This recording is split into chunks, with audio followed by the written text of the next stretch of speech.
বয়স মাত্র 21। অসুস্থ দাদুর চিকিৎসার জন্য ট্রেনে হকারি করছে নদিয়ার রাহুল। বাবা নেই রাহুলের, মা অন্য লোকের সাথে বিয়ে করে নিয়েছে। এখন পুরো সংসারের দায়িত্ব এসে পড়েছে রাহুলের ওপর। বাবা মারা যাওয়ার পর নিজের জন্ম দেওয়া মাও রাহুলকে ছেড়ে চলে যায়। অন্য একজনকে বিয়ে করে এই সংসার ত্যাগ করে রাহুলের মা। টাকার অভাবে কলেজে ভর্তি হওয়াও হয়। নিজের এবং দাদুর চিকিৎসার খরচ বয়ে নিয়ে যেতে ছেলেটিকে বেছে নিতে হলো হকারের জীবন। যে সময় ছেলেমেয়েরা নিজেদের ক্যারিয়ার নিয়ে স্বপ্ন দেখে, ঠিক সেই সময় রাহুল রোজ সকালে লোকাল ট্রেনে বাদাম আর তিলের খাজা নিয়ে হকারি করতে বেরোয়। শান্তিপুরের ছেলে রাহুল সেখানেই বড় হয়ে ওঠা। মাত্র 5 বছর বয়সে বাবাকে হারায় রাহুল, আর সেই সময়টাই রাহুলের জীবন বদলে দেয়। পরিস্থিতি এক ঝটকায় বাস্তবের মাটিতে এনে ফেলে রাহুলকে। আরো কঠিন সময় অপেক্ষা করছিল রাহুলের জন্য।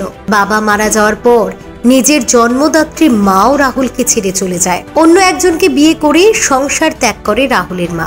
রাহুলের সম্বল শুধু বাড়িতে থাকা বয়স্ক দাদু। অভাবের সংসার, অসুস্থ দাদু। টেনে টুনে উচ্চ মাধ্যমিক পাশ করলেও আর পড়াশোনা এগিয়ে নিয়ে যেতে পারেনি রাহুল। বাড়িতে থাকা অসুস্থ দাদুর চিকিৎসার জন্য লোকাল ট্রেনে বাদাম খাজা বিক্রি করতে শুরু করে ছেলেটি। আর তা থেকে দাদু ও নিজের খরচ চালাতে শুরু করে সে। এত অল্প বয়সে বাবাকে হারিয়ে মাকেও প্রয়োজনে পাশে না পেয়ে দায়িত্ব থেকে পালিয়ে যায়নি ছেলেটি, বরং নিজের ভবিষ্যতের কথা না ভেবে খারাপ পরিবেশে ভেসে না গিয়ে আজ রাহুল তার একমাত্র দাদুর মেরুদণ্ড।